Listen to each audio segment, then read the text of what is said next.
Welcome everyone. Welcome to our Foxton Community Board members.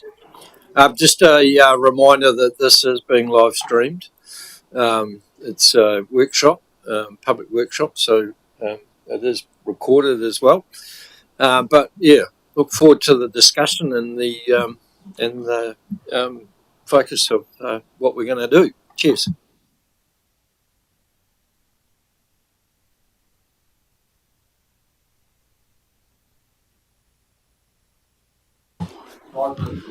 Okay.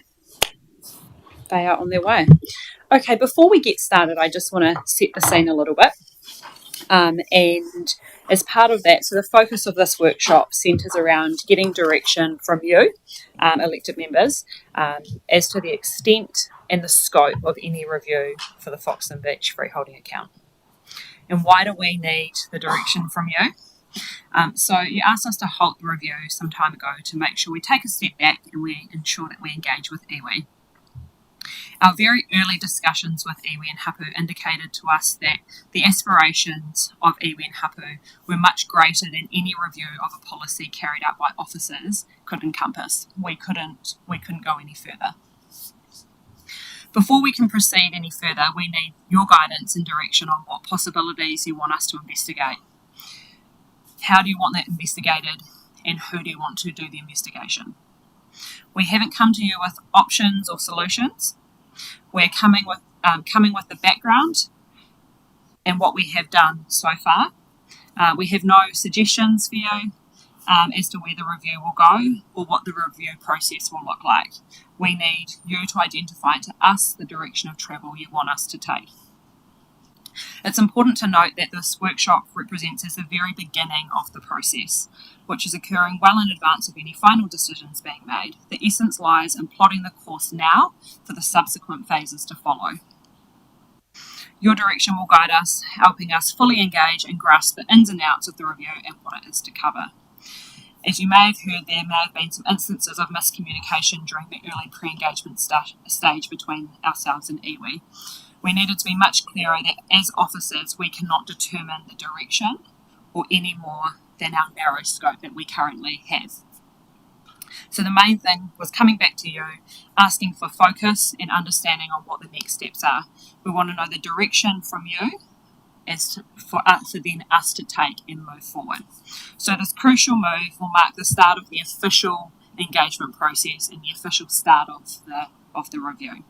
It's all about having a clear path that ensures that there is fair and positive engagement with all to avoid any further miscommunications. So as we start, Grayson and I are going to tag team the presentation. But pretty much this is an introduction to the freeholding account. And right up the front, we're talking about seeking direction and clarity. So this slide comes up a few times just to remind you why we're here and what we need as officers to move forward with this. So we need some guidance on the scope and the progression. We need some guidance around the scale of the review, the range of options, how big are we going, how small are we, what are we doing here? And then who does the review? Is it council officers? Is it council, TAFCB, iwi? Is it all of us together? Is it just iwi? So we're asking who does this review and what does the scope look like? And then what do you want us to encompass in that review? So that's what we're asking you today here is around direction on those. We wanted to start by saying the names. There has been a few questions around names, and you will see in different documents all the different names that have been used. So we've just put kind of the key ones that we may have used in documents or you may hear around the Foxton Beach Freeholding Account, Foxton Beach Freeholding Fund, Freeholding Account, Endowment Fund, Endowment Land, a fund. Any of those is what we're talking about here. So if you've heard any of those names, this is what we're talking about. The reason that endowment was used because it's endowment land, so they talk about the endowment fund, but it's the Foxton Beach Freeholding Account or fund. So we just wanted to be really clear at the start, when you have read a document, all of this means the same thing. In terms of an overview for the presentation that we're going to go through, we're going to start by recapping the history up until 2019 when the review started and didn't go any further, and then our progress since 2022 when we picked it back up. Go more into the seeking direction and then asking you with that direction, what does the future look like for this fund?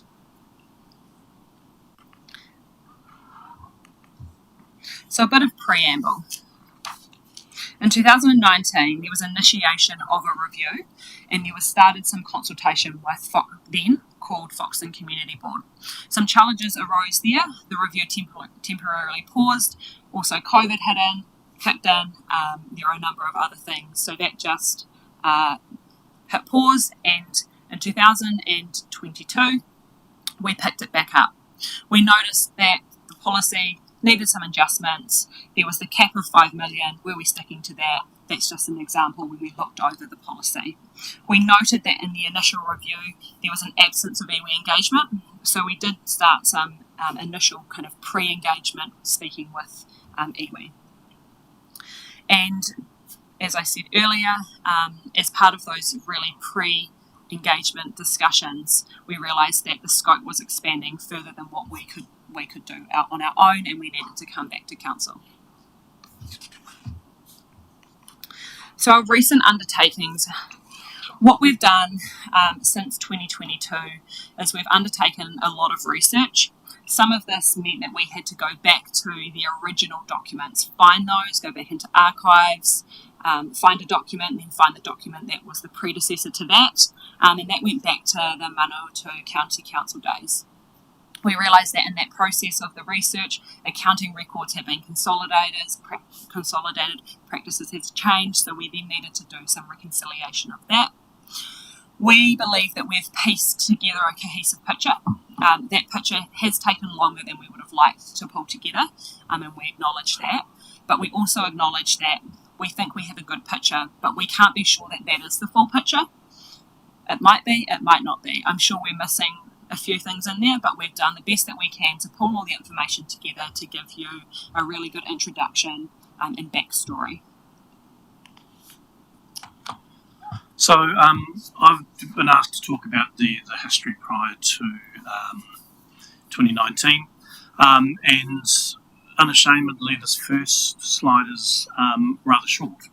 It talks about the pre-1870 history, which is not a history that I can speak of it with any authority on, but it does acknowledge that the land was held by others before it came into Crown ownership, or started being used by the Crown, and we rely on the report Co-Governance Options for the Foxton Endowment Fund by Nicholas Taurua 2019, which you will have received a copy of. The land around the endowment land was held by Ngāti Raukawa and from the early 1800s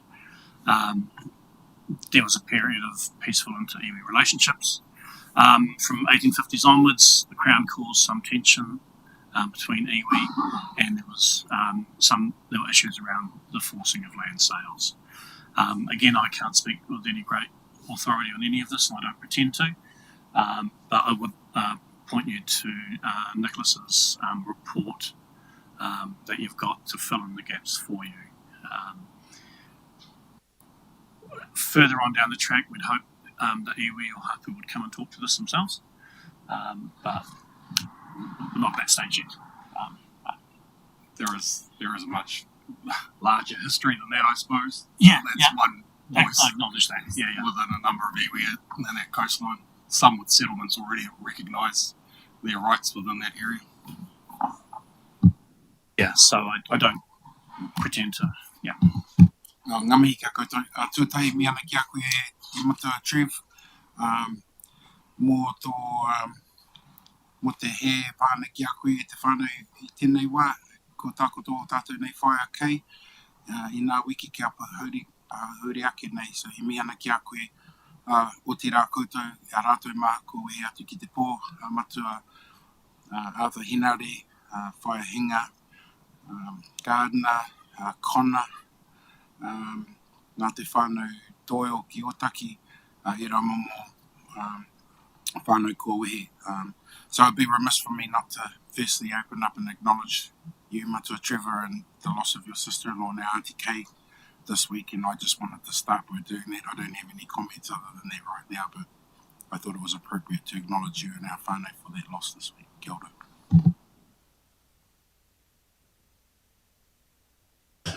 So if we move on to sort of the late 1870s with the establishment of the Foxton Harbour Board and the acquisition of 407 acres of land at that time. That was set aside obviously for the creation of a harbour. In 1908, after a period of, I guess, dysfunction by the board, where most of the land was managed by the railways at that time, the Harbour Board was revived and it acquired a further 1,000 acres from the Minister of Marines. The harbour continued in operation until around 1942, and then in 1955 the Harbour Board was disestablished, and the land from the Harbour Board was endowed to was created as an endowment and was given to the Manawatu County Council to administer with 21-year leases for the land within that Harbour Board area. Around the mid-1950s, there was a question over some land, some accretion land that was adjacent to the endowment land. The Māori Land Court at that time identified that should be part of the Papangaio J block. On appeal by the Crown, that was then that decision was overturned, and that part of the land became part of the endowment land. 1965 to 68 saw the Reserves and Other Lands Disposals Act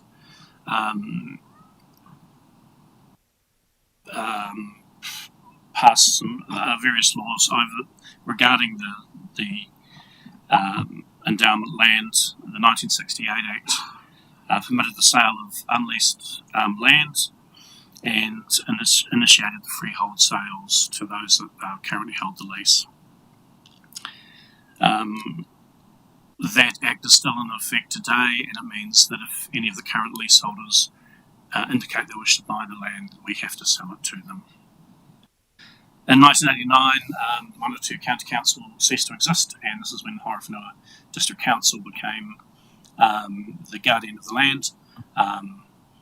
And from 1989 to the present, there's been ongoing land sales to the leaseholders, and we've utilised the funds from those sales for a number of projects around the Foxton Beach community. So when we talk about the land, you'll see this piece here, which is highlighted in blue, was the endowment land. So this was the 1,400 acres. And so that was made up of 152 certificate of titles. So you will note with certificate of titles that can be a number of those can make up one piece of land. This is where we talk about, these are some numbers that we could find. When we talk about the accuracy, we can't necessarily say this is as accurate as we would like to. Our records show that we've sold 84 of these already, and we hold 68. In terms of the land lease, so sale of leasehold land to date has been 3.6 million. Currently, the current yearly income of the leasehold land is 86,000. Majority of that is made up from Pinewood Camp. We previously had 45 leases, and currently only 13. So with the endowment land that we currently have, Horowhenua District Council is the custodian of that. It became a constituted territorial authority on 1 November 1989 as a result of the local government reforms at that time. and it took ownership of that the land there. Since that time, the Foxton Community Board has had an advisory role and could recommend works and services to be funded by the Freeholding Fund, but the ultimate decision making rested with Council. As I mentioned before, the Reserves and Other Lands Disposals Act sets up the purpose of the fund. It tells us what we're allowed to spend the money on. It tells us where we can spend the money, and it must be for the benefit of the community of Foxton Beach. But the final approval of the expense of those funds rests with the local authority, being Horowhenua District Council, and that leaseholders have the right to purchase their lease if they so request. Our policy, which we set up in 2009, agreed to in 2009, provided some further guidance around the maximum level of contribution to any project,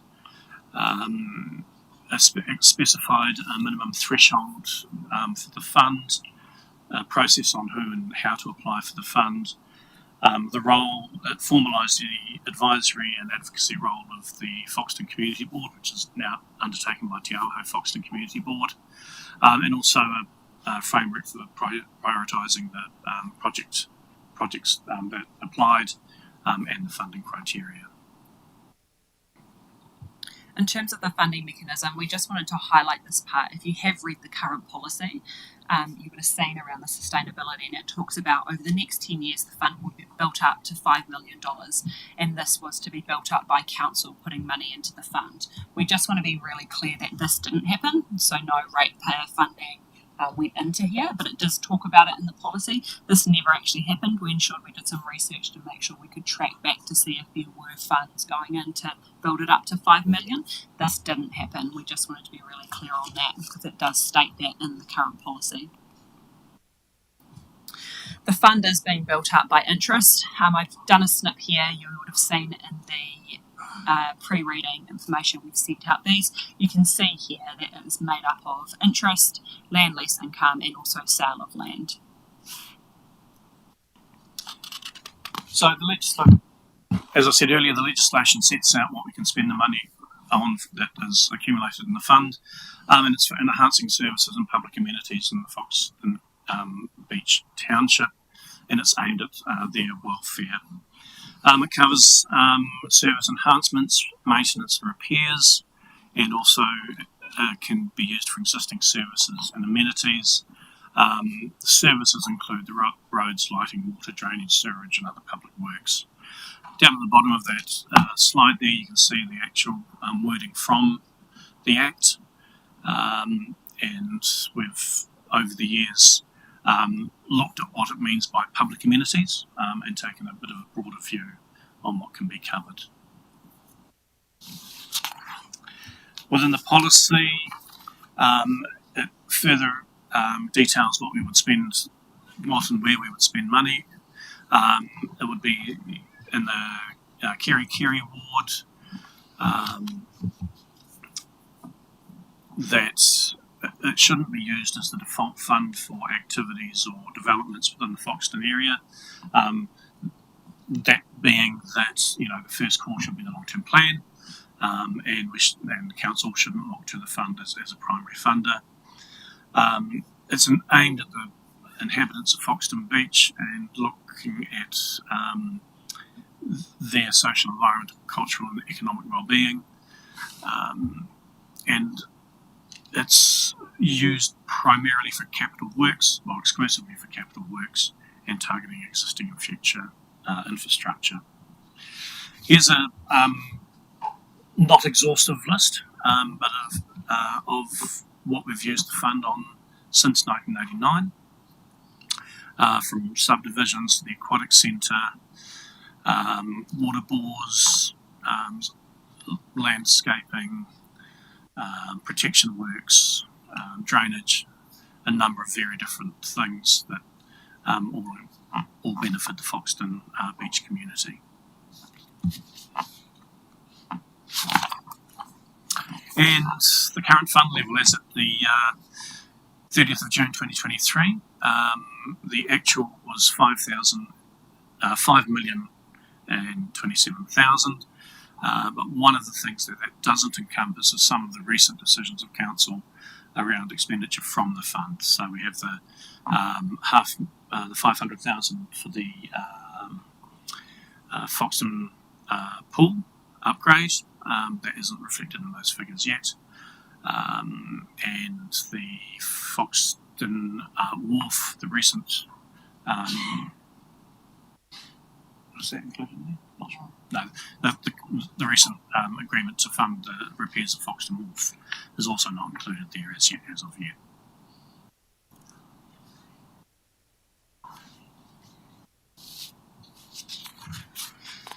So what is the future of the fund?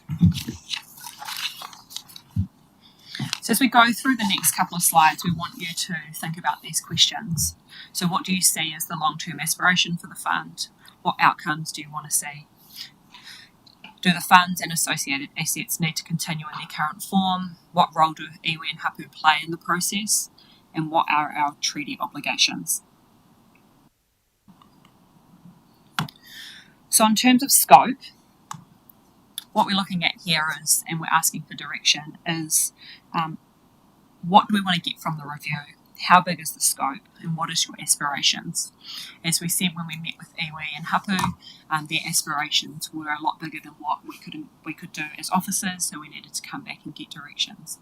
This is not talking about what we should do. This is just some options around saying, is it just a policy review, or is it something a lot bigger than that?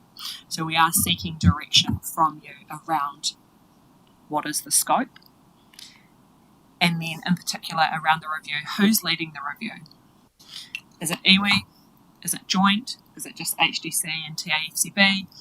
So how big is the scope, and who's leading this piece of project? Who's leading the review?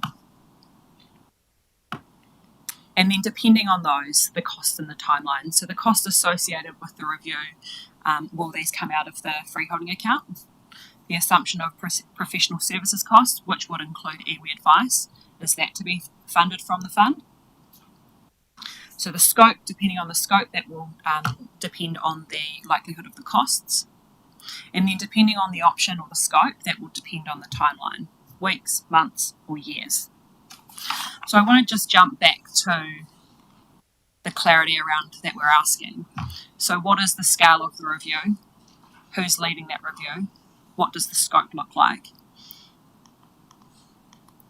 We're handing it over to you for any comments, questions, thoughts. I'm just mindful, as we go through all this, that historically the Foxton Community Board has been the advisor in this process, not the ultimate decision maker, but advises and recommends. And in fact, worth recalling also that I think that was the main driver for the retention of the board when it went to the Local Government Commission. It was about its role with this. So against that background, I just wonder if it would be appropriate for board members to lead off in this discussion, whether you wanted to start with any thoughts or ideas.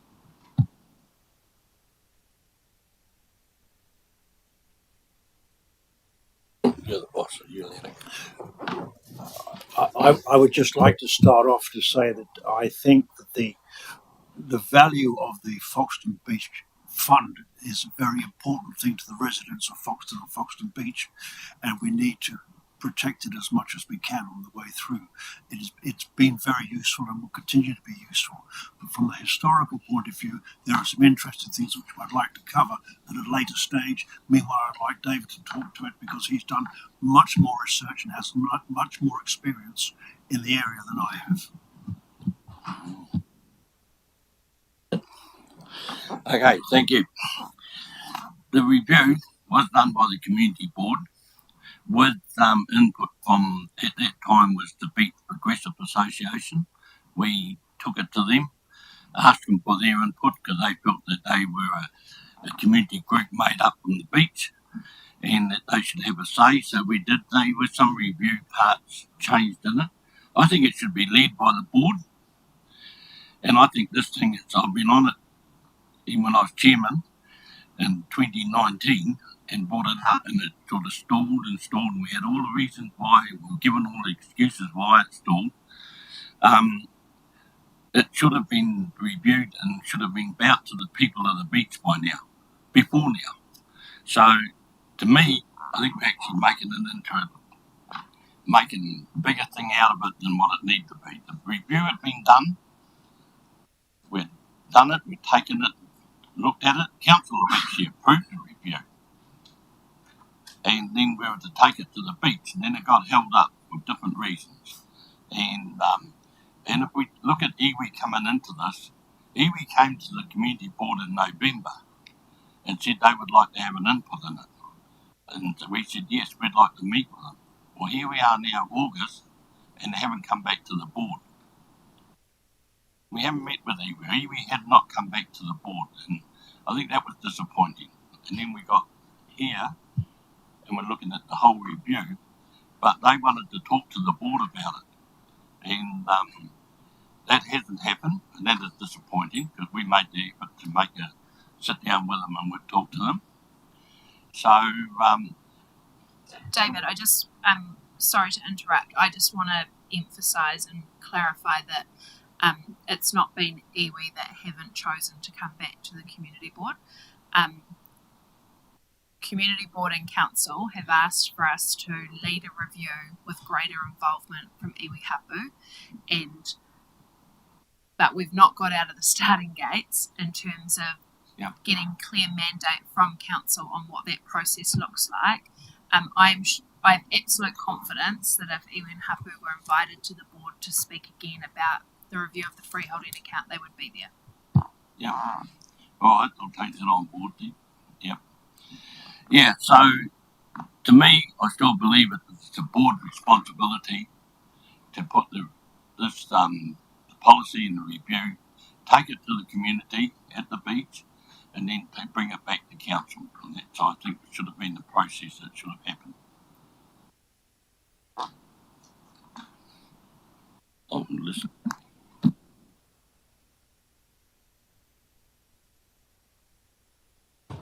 Trevor, would you like to add anything?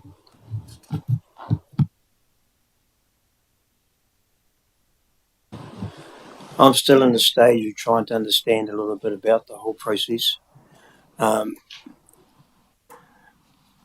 understand that the community board play a big part for the community, not only for Foxton Beach, but for Foxton and the surrounding areas. And in my opinion, I want what's best for all iwi and the community itself. I believe that it should be led by the community board. I've only been in, this is my second term, and I say that with sincerity because it's a new role for me to be playing, to be part of representation for the community itself. But I honestly think that we as a community board and council could come together. Iwi have come on to it of just recent. I don't fully understand that side, and I'm truthful about it. But we need to get around the table and speak in a manner that we can understand and come to a conclusion which is satisfactory for all. And that's my opinion at this stage. It might be helpful what I've said, but might not be, but that's where I stand. Thank you.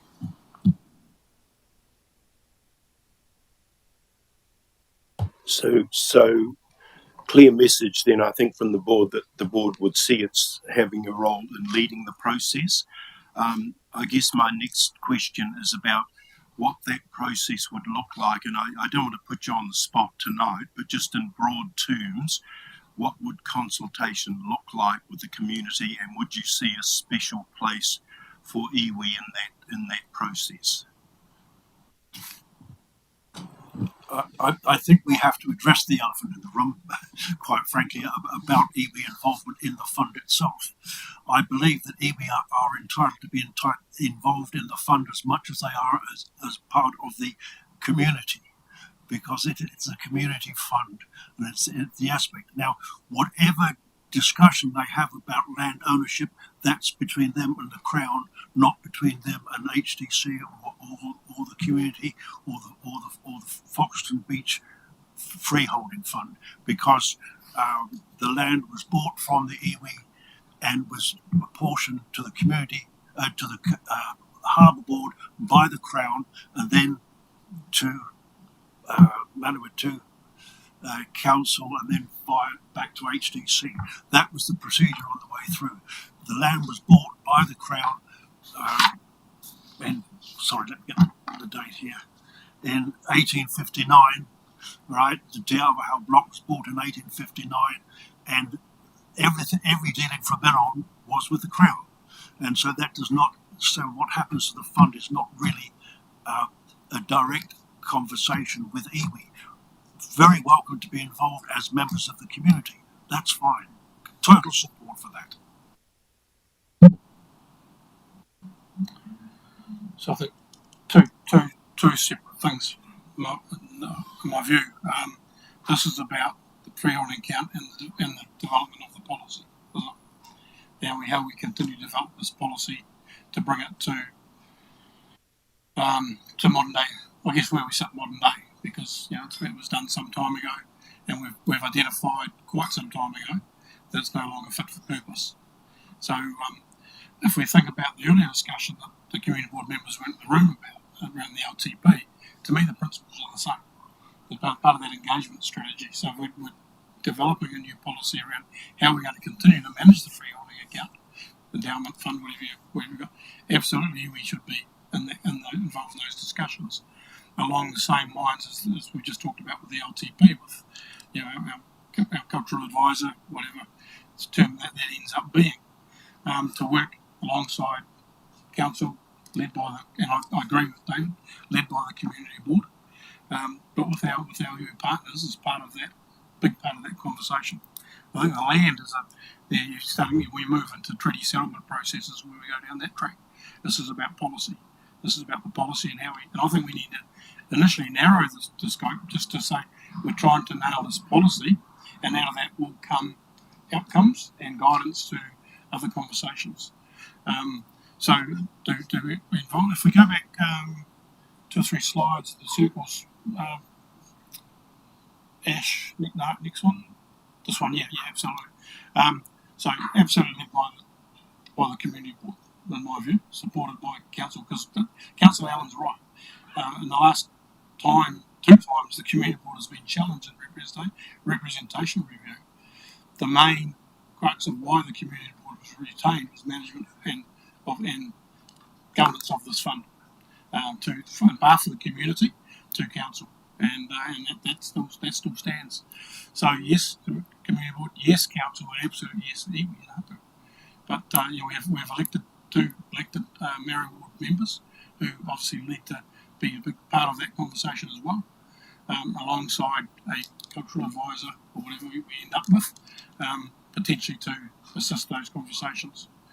So that's just where I sit at the moment. But I think it's to nail that policy that we've been trying to nail for years around the investment of it.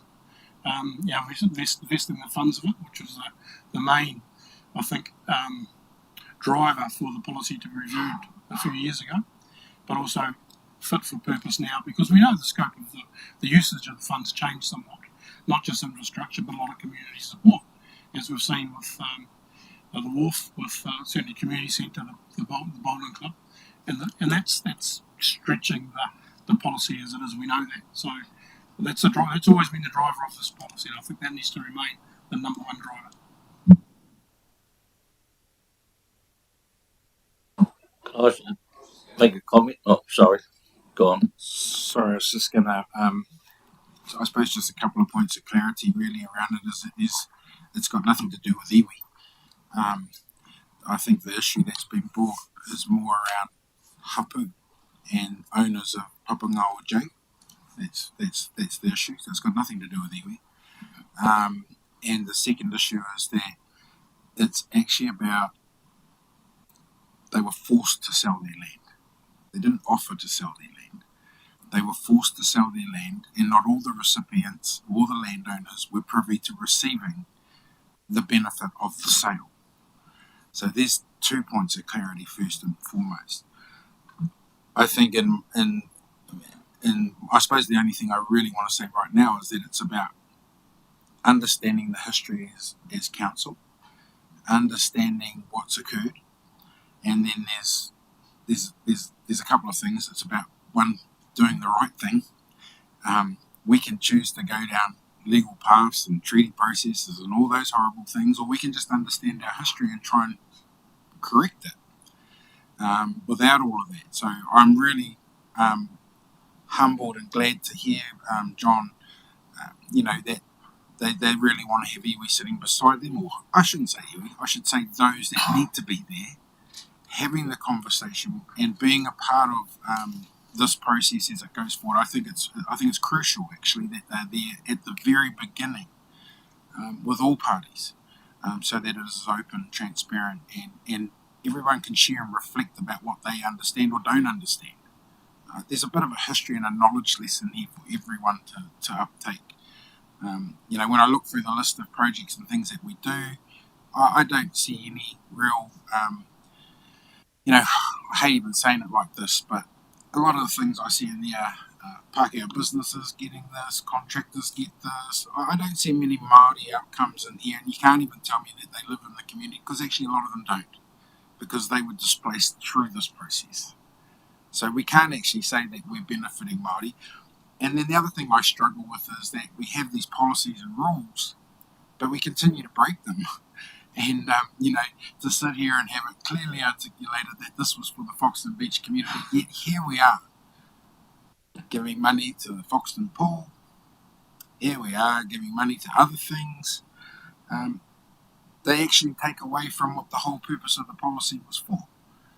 So I struggle a bit when we put rules in place. Like I can't drive my car without my license in my pocket, and if I get pulled up, the officer's going to give me a ticket, whether I like it or not. That's just the law I have to follow. And I keep hearing people soften it by saying, oh, they're just there as a guide. I mean, I heard their commitment that council had to top up the fund to $5 million. We failed. I look at the properties we hold on the portfolio, gone. I look at the lease that's coming in, dribbling away to nothing. And so, I just reflecting as you guys are talking, and I'm sitting here. And I'm obviously on the other side of the road too. I'm actually a descendant. So I'll just leave it there for now. But that's my comments for right now. But I'm actually really happy to hear that the community board and the council support having the right people around that table and doing this review properly together. I think that's something that should definitely be progressed.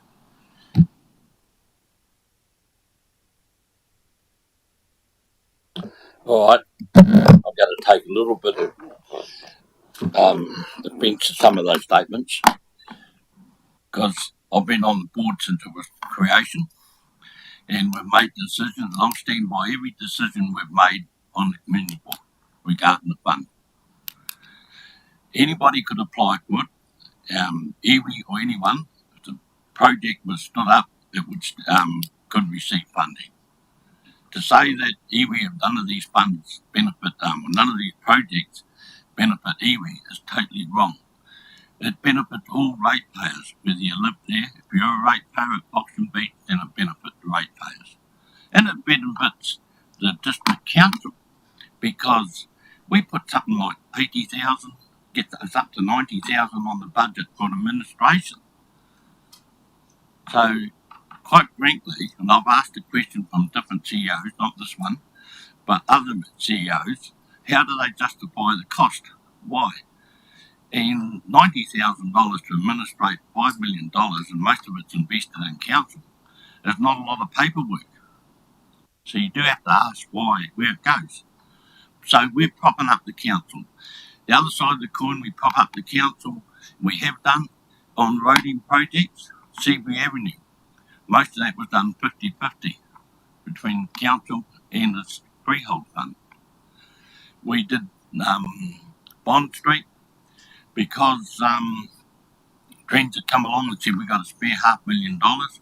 You back it dollar for dollar. It wasn't in the budget from council, so we used the Freehold fund, and that project went ahead. cost ratepayers in the district nothing. It came out of the freehold fund. But all those that drive to the beach enjoy a good road to drive on. So everyone benefits from it. I'd go back a little bit step further, and I decided before we come to this meeting, we shouldn't get into land and who owned it and how it happened. But I'm going to put a couple of things straight. In 1859, the Crown purchased the Te Awaho block.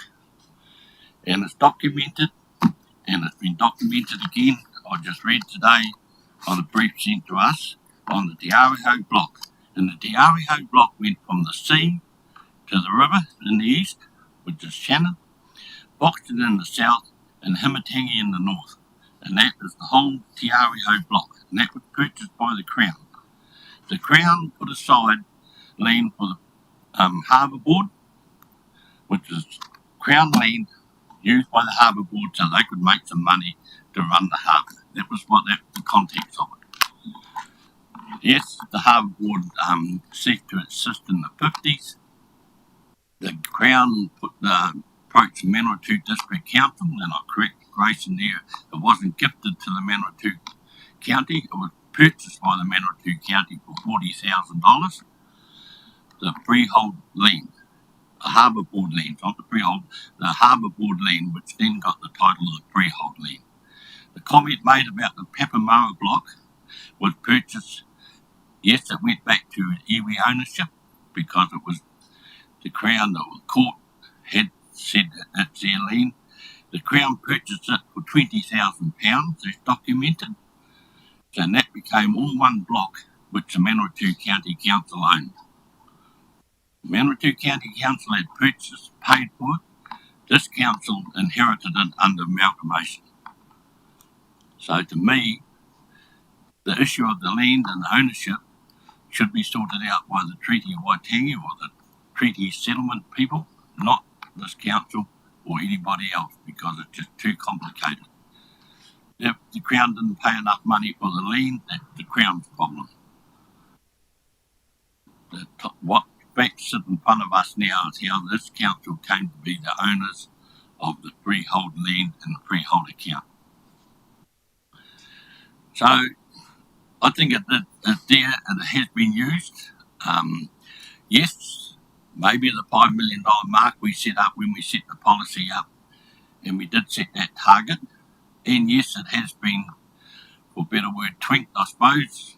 Council twinked it as well, because we used the money and we approved it as a board to go into the refurnish of the swimming pool. Once again, benefits all ratepayers, no matter who you are. And it benefits visitors that come to Foxton. So it's got to be a benefit.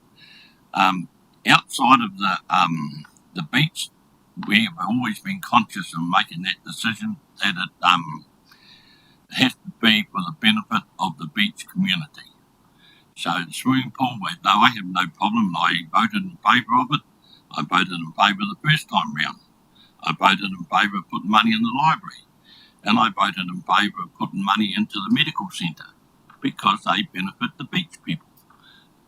So that sort of, for a better word, covers the concept of what is better for the beach people and not just hard and fast at the beach. So, like I said before, I stood behind every decision we made.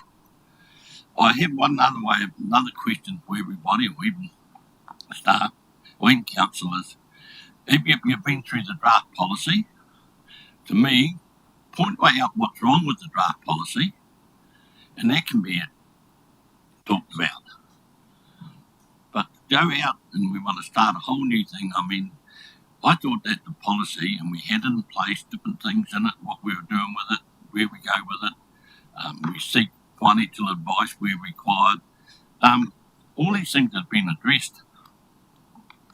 And where I was up to was to go back to the public and to the beach and see what they had to say about it. Because we're never taking the draft back to the beach people.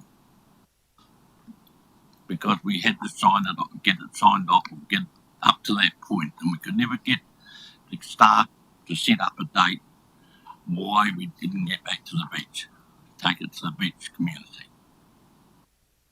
So, Thank you, David. Look, two corrections for me. So, I struggled when you guys made a decision to support the repairs on the wharf because they aren't council assets. That's someone else's responsibility, but however, this council decided to accept that responsibility and any liability that potentially comes with it. And so you get a new wharf out of a fund. The library one, I find it really intriguing you raise that, because I don't think my council here understand that the iwi that helped build that library, and Monique Garcia can probably confirm this, but I understand they have over $100,000 debt left from that project under Te Taito o Te Awaho. Now, why was that debt never settled through your freehold, if that's where there's funds at? I just don't get it. I think we can sit here and talk about history all day, but I actually don't think we need to. I'm quite happy to fast track all of this, and I would just support that. If the table was supporting that the community board are going to lead this alongside the hapu, then I would support that. That's just the process that needs to occur, and let them get on with it. I don't think we need to sit here and have a continual historical lesson, and I certainly don't need one. I think we could talk round and round and round all day here, or we could actually just get on with the business, and you guys coordinate a hui and you get the right people around that table, and I'm sure council can support that process going forward, and that's where I sort of sit with it. But I don't need a history lesson. Kia ora. To be fair, Justin, I think the history lesson is actually quite beneficial for the rest of the councillors. But it's here, and it's I think it's right to be talking about it. I sat around through the development of Te Awaho Newstrong with Raka Iwi and others. I'm not sure about the 100k debt. That needs some qualification. I think Monique, just for elected members, perhaps, because it's a new one to me. But I do agree with Justin in terms of what we're here for, and I think narrow the scope. Let's finally nail the policy, because we've talked about it for a long time now, with the right people around the table, because the policy drives the outcomes, and I think the draft's there, and it's been a draft for quite some time, David. So, and I think what we've been challenged in the last few weeks, which you guys might not be fully cognizant of, and quite fairly, has been challenged to do a better job in terms of working in partnership with iwi and hapu. And it's been fair, because but for us it's been a challenging place, as you know. But I think we're getting to the place along with our iwi, our engagement strategy framework, that we're getting in a far better place. We're moving in that direction. So I think these conversations that come to it. So I think it's quite right that we take a step perhaps sideways, grab the draft, reconcile between ourselves, get it to a place where we think it needs to be. And I think we've all got a pretty good idea of what it needs to be, and that'll help drive those outcomes. But and that's Ashley and team. That's where I just see it coming back to. But I will support David Roach on a couple of things, Justin, particularly. We've been challenged a number of times about using the fund outside of the beach in terms of Te Awaho Newstrong, the pool, medical centre, and other things. What I'll say to that is that there's been huge community outcomes from all of those projects, and I've always been quite clear that I fully support using the fund to get those things across the line for our community, because those things have been huge for our community, well, our wider community, not just anybody in the community, everybody in the community. And I've always said to beach people, I say it to their faces all the time, some like it, some don't. The beach community is extremely privileged to have this a fund, and I think a lot of people don't appreciate the privilege that it is. And for me, it's always been clear that because with that privilege, we have the responsibility and the ability to support things for a wider community, but also but in particular the people of the beach, and that's why we've done that. And I support David in that I'll never walk away from that. So for me, guys, it's just let's get this nailed. I think we know where we need to go with it. I believe. I think we're getting there, and get it done, and then we can move on and use the fund as it should be used in the modern day. Yeah, so coming back to the aspirations, the purpose of the fund, and there are those 5 bullet points. To me, it's really about the first 2. They're key for me.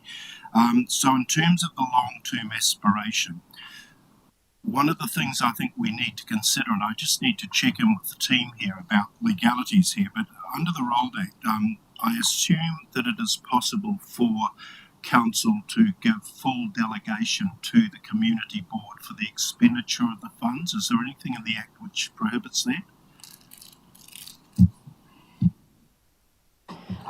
I don't think there's anything in the Act, but I think that Council's representation review is very clear that the Community Board holds no delegations. So we'd have to get we'd need to check terms of reference and representation review as to whether we could do that out of a representation review. Yeah, and thanks. And that's where my understanding lies too, Monique. There's nothing out within the constraints of legislation that should prohibit that happen. So in terms of big picture, long-term aspiration, and the concept of localism, the idea of bringing decision making down to the most local level where it's possible, and that to me is aspiration number one, is to actually look at that as a possibility to give to the board full delegation.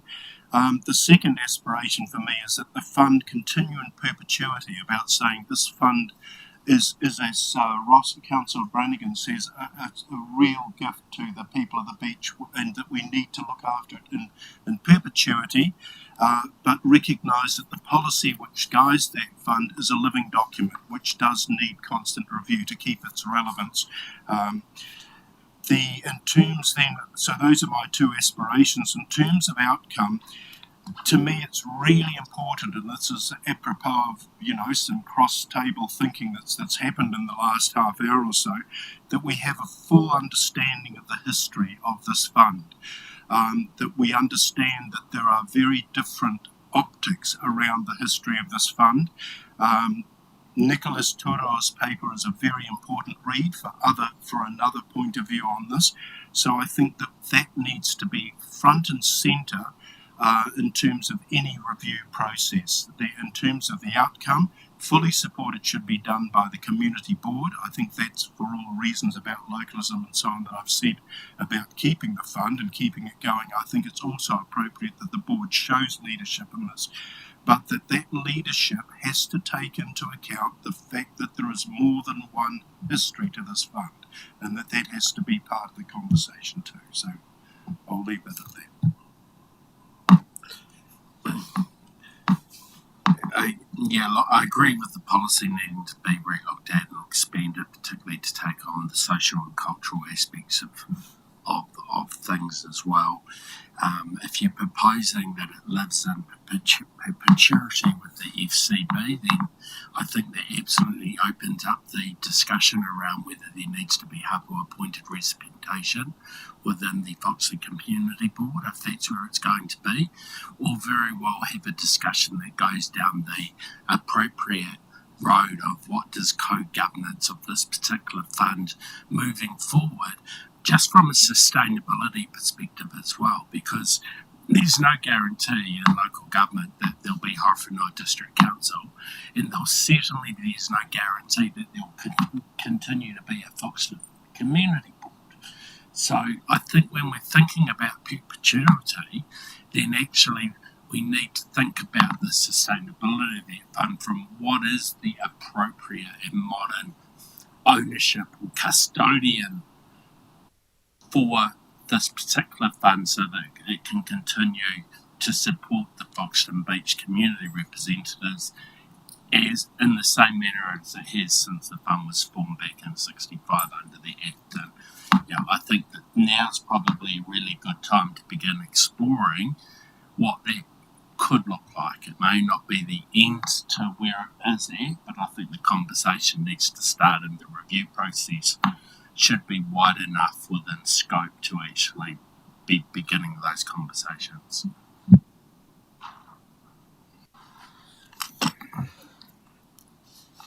It seems to me that there's actually at least two separate issues here.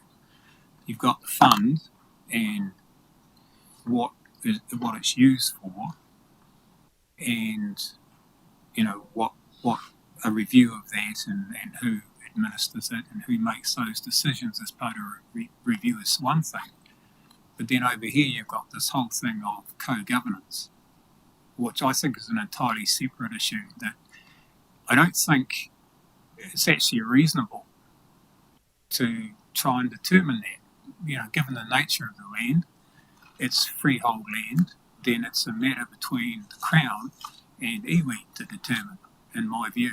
And the rest of it is really just down to who has oversight of the fund and directs the review. So those are my thoughts.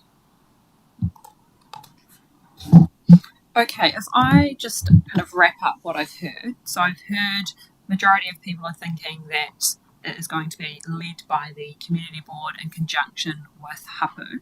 I just want to understand what that looks like. Are we saying they're sitting there, it's 50-50, they're doing the whole thing together, or they're both at the table together? What does that look like? Sorry. From the point of view, until we've discussed it at great length with the board, which I think we need to do, I think that hapu are quite welcome to have an input, as any member of the community are welcome to have an input. The community board are an elected body. They're elected by the population, and they have the opportunity of putting people on the board. We have iwi members on the board. They're elected by the population. It includes Foxton Beach, and they can appoint their people and they're welcome to the board. We're happy to discuss anything with them, with anybody who are a ratepayer in our area. It's quite simple. Yeah, and so I suppose what I'd ask of the table right now is that at the moment we've got a resolution of the community board and council that says officers go lead a process that engages iwi and hapu. And then we have a community outcome around partnership with tangata whenua. How it's just been expressed is not going to give effect to that. And so I want to challenge the table today. We as officers need guidance on what do you mean, because otherwise we're at risk of mismanaging expectations and entering conversations with iwi and hapu where an expectation of what the future could look like is limited, because actually as elected officials you've already got your mind made up about what you think the end outcome might look like, whether it be the current policy or whether it be how the decisions are made. And if the direction of travel is as it has just been expressed by the chair, it's important you tell us that so that we don't continue to have conversations with hapu representatives that actually just get more frustrating for them because they feel like we're then wasting their time on giving ambition to a process that might not actually exist.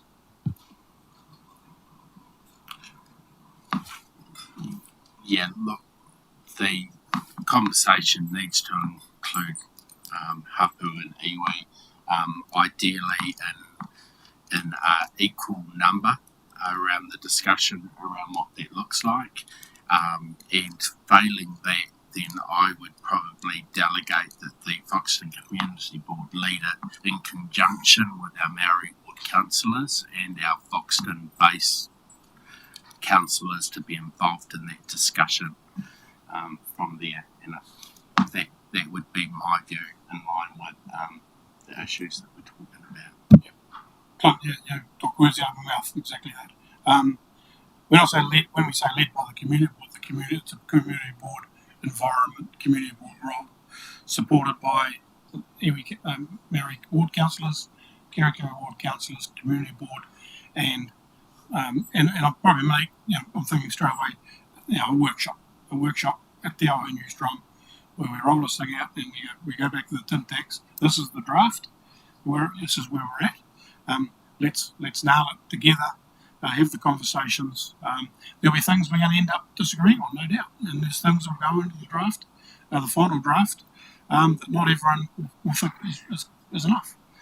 Others will be happy with it, and some might feel the other way. So, but that's how it will end up being. And then it's finalised through the community board with everyone's input. Comes back to council. Remind me, does council need to sign it off, will it? Well, council would need being in a community board meeting. That is the new policy. Endorsed by community board after a consultation with our partners, including Iwi Hapu, and comes back to us for sign off. Yeah, absolutely. So, yeah. No, yeah, absolutely agree. And the only thing that I'd emphasise in this is those two words, good faith. What does good faith look like?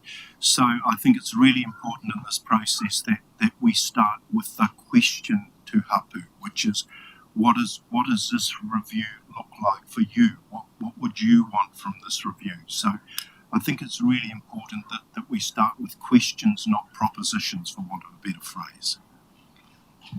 My only comment too is I support the engagement of iwi and Hapu. Yeah, just making that really clear.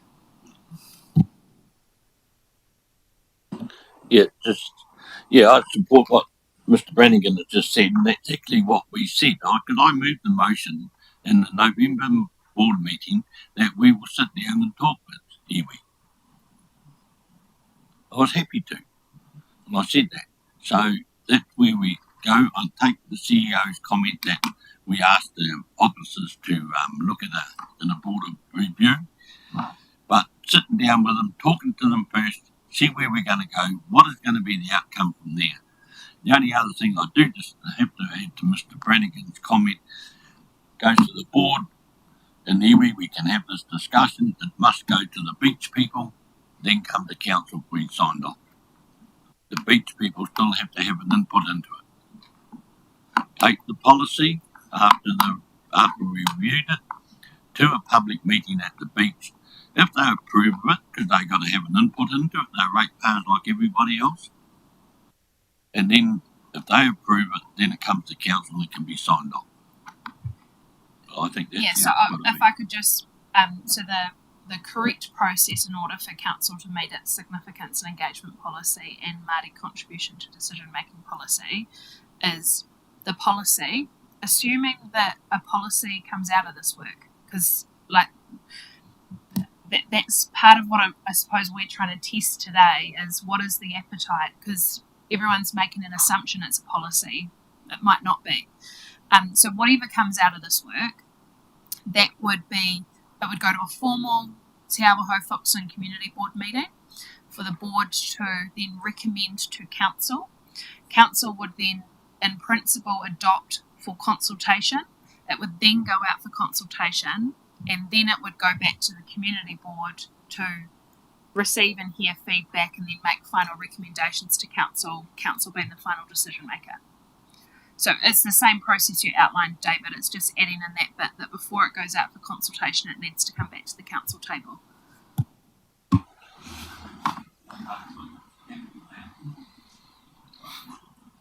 I just wanted to, I don't like wading through the murky Foxton waters here coming from a different region of the district. But I support Councillor Grimstone's suggestion. I think it's very logical and pragmatic. The one thing he did miss out is that the costs should be borne by the community board fund. Thank you for that. That's my next button. I had it already pressed. I moved at the community board that the money does not come out from this consultation out of the freehold fund.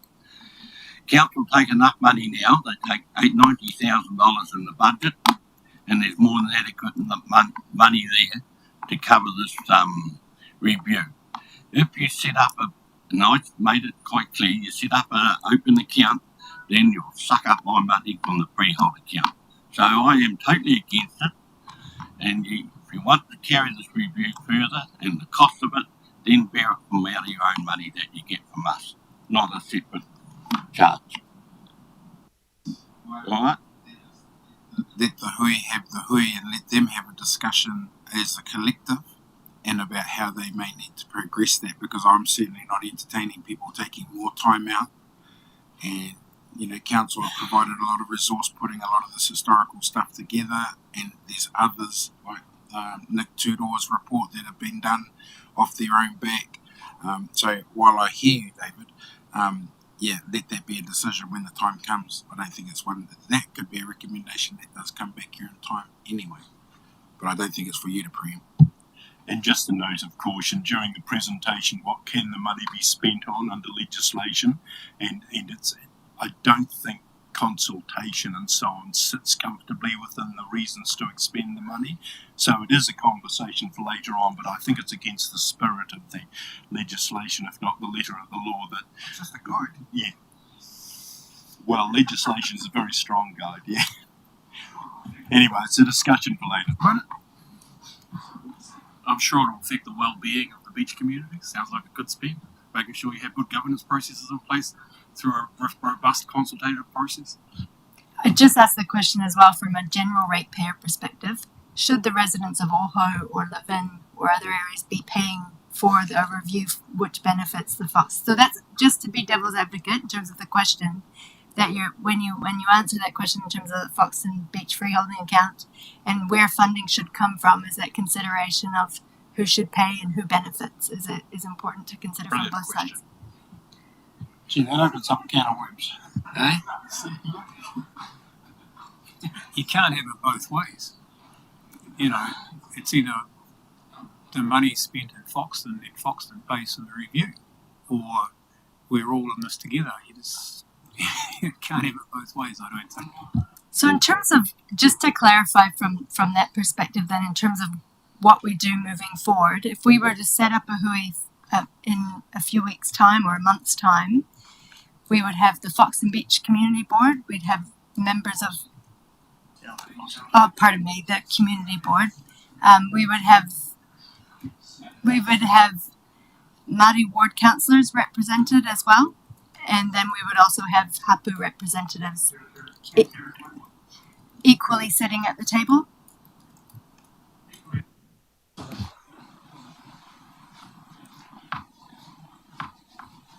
Just correct me if I'm wrong. Have we not done or put together I've just lost the word. Proposal. Have we not already done a proposal back in about 2019 on this? Yeah, so we've still got the draft policy. So why hasn't it been serviced? Why hasn't it been brought to head? I guess the question in terms of... We're going around in circles at this stage. I guess the key reason we're here today is from the meeting that the three of us had with hapu representatives, gave us a view that in terms of where we are and where we could be, the views on the table are very different. They're completely very different. And I think for us to think we're here today to potentially have a conversation in a few weeks' time about a draft policy, I would guess when that group got in the room, we would not get anywhere because the draft policy is not in line with hapu views of what should be happening with the fund and how it should be managed and who should have the decision-making rights in regards to the fund. They're absolutely different in terms of the perspective. So the key reason we're here today is because we recognize that those views are very different. As council officers, we don't have the delegation to make recommendations or decisions about making any change, both either to the policy or changes to that policy and how it should be administered. So we're here today to seek that guidance in terms of what we should do from here, knowing that there are very different views. And so the key point in terms of where does that decision making sit, who's in the room to lead that conversation and make decisions in terms of a recommendation to go to council to either stay with the status quo or to propose something different. It's important that that conversation about who's at the table and who's got the decision-making rights around that table need to be really clear because I think it will require that clarity going forward. I have quite an interesting question to throw up right now as well, and that is that we've been talking about the Foxton Community Board, but what about the life of the Foxton Community Board? Because not very many years ago we had to fight for our very existence, and whether, as mentioned by the councillor down here, Foxton Community Board might not be in existence in the indefinite future.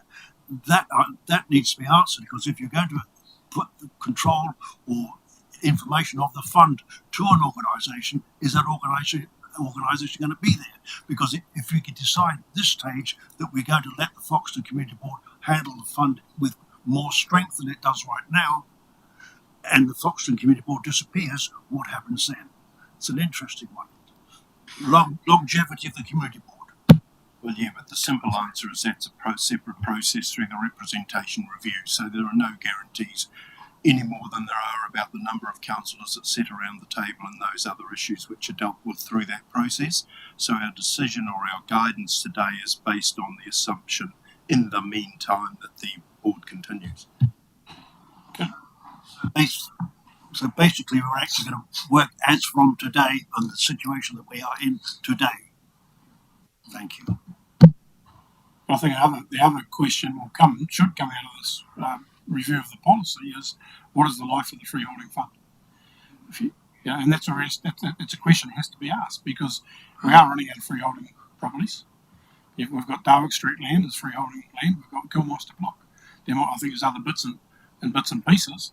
So ultimately, what does the life of the fund look like? And at what point does that perhaps come to an end? And what does that look like? Because it's not going to. I don't think it'll be there forever unless council, we buy a whole lot more land somewhere. I suppose the end of the fund is when you run out of money in land because we haven't looked after it.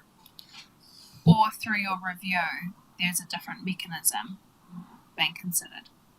But that's for you guys to decide. What I love about this is that it's live stream, and that we can hopefully get our officers to send this live stream off to our iwi and hapu people and say, here you go, up for consideration, get ready, there's a hui coming. Yeah, we also did give the heads up to all our iwi partners that today was happening and the live stream was sent out, so hopefully they are watching us. We can always send you the link tomorrow as well. Yeah, I'd just like to say that we've got the draft copy there. That's a stepping stone in its own. It's a foundation to get things moving. Now, it's only a draft copy. It's a guideline for us. Now, by using that draft copy, we're going to invite iwi and hapu to come and view and make comment there. It's a stepping stone to move forward. We keep going round and round and round. We've got the draft copy there. So why don't we take that, invite all that need to be there, and put it in front of them and tweak as we need to. That's my comment. I just want to do another kind of wrapping up of where we're at and as officers, what we're now going to go away and do. So we're saying we're setting up a hui, TAFCB, Māori Ward Councillors, Kirikiri Ward Councillors and hapu. So we're going to set this hui up, and we're going to talk from each perspective, the aspirations. We're not putting a policy on the table saying come and view a policy. We're talking about aspirations, and that's what we're going to do. So we'll arrange a time. We'll arrange a time for these parties to come together, and we're talking, it's open floor discussion saying, what are your aspirations? We're not putting a policy on the table. We're not saying, here's some options. We're saying we're all coming together to talk about each individual's view on the fund and what the aspirations are. Can I just get some, is that a yes or a no? Just so we're sure around what we are meant to be doing as officers. Because there's from what I can hear, there's differing things. We're talking about a policy, a viewing, let's talk about aspirations, and it's not clear to me what we're meant to do as officers. So the status quo currently is we have a policy, a freeholding account policy, and we now have a draft policy to review that. A draft policy to say this is what it looks like for the future. What's been identified is that we haven't, and I'm on board with this, we haven't fully consulted, particularly iwi hapu on this, and it's time we did that before we nailed this policy. So that's the starting point for me, is the policy. If, when we do that, there's a conversation around the table, there may well be, that we don't think going forward, for all these, whatever reasons there are, this policy cuts it. We want to go down this track. But for me, the policy has to be the start, because that's the status quo. But we're reviewing the policy because we haven't consulted properly with our partners, and we haven't. So, look, I have a different view. I expressed it earlier, but just to come back to it again, we do have a draft policy, but you could also argue that Nicholas Turoa has a draft policy. So to me, that good faith thing is about saying people interested, be it Hapu or whoever, will have access to and can read our draft policy. Trevor, the one that we did 2019. Equally, we've all seen and read Nick's policy, his suggestions about what co-governance could look like, offers 6 scenarios in that. So to me, that hui at the start is about the question, what are your aspirations? I'm really worried that if we say, here's the draft policy here, what do you think about it? That to me is not an engagement in good faith. Those policies are there to be looked at and can form part of a conversation, but the first question is that open question, what are your aspirations in the future for this account? Councillor, I disagree, but let me, yeah, I'm going to log it.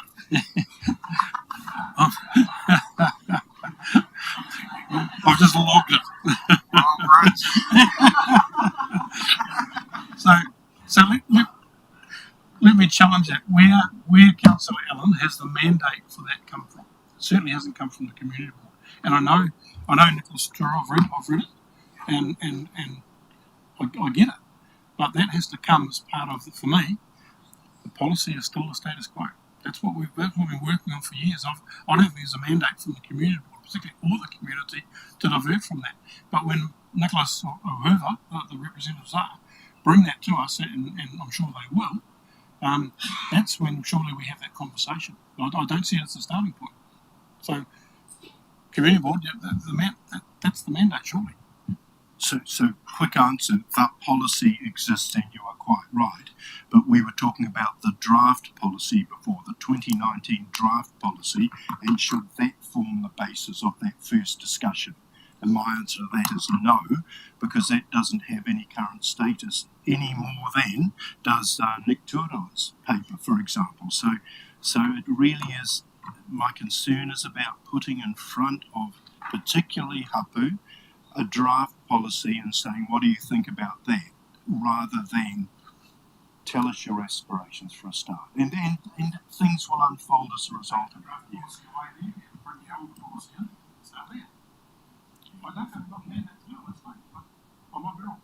Well, we don't. The policy is currently the policy, so there's no mandate at this stage to change it. You're quite right.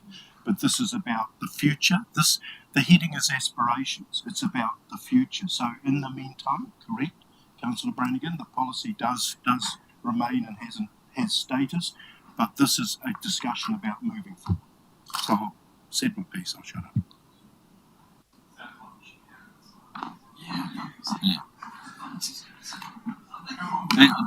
Yeah.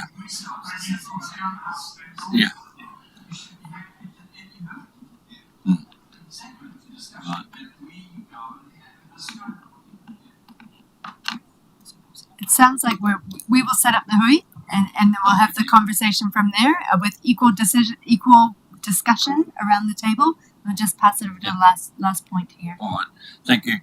Yeah, I agree with Mr. Brannigan. We got a policy. If Iwi comes along and says that's not our aspirations, we want to see this, then that's where you discuss it. You got to, otherwise you're going to be like we got now. You're going to go around and everyone's going to have a point of view. You have a base to start with, and this part the draft because it's the base. So I disagree with my learned colleague, Mr. Allen.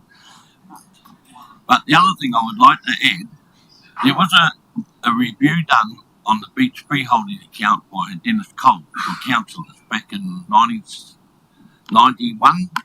Then it was reviewed in 1960.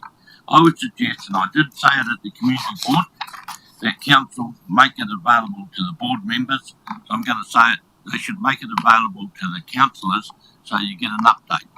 Because there's only one other councillor around this table that was there in 1989 that seen the first review done on the community board by council. So I just would like to say, if officers can make that available, to the councillors. It gives you another side. We've seen Mr. Hayden Turo, or Nicholas Turo, his view, and that is his view. And we don't know if it's a view of all iwi. It's only one person that's put it forward. And it's his perspective of things. So, yeah, have a read of that. I think that's quite an interesting document on how the Freehold Fund came about. Thank you. Thank you, everyone. Great input, and we'll see those of you that will be there at the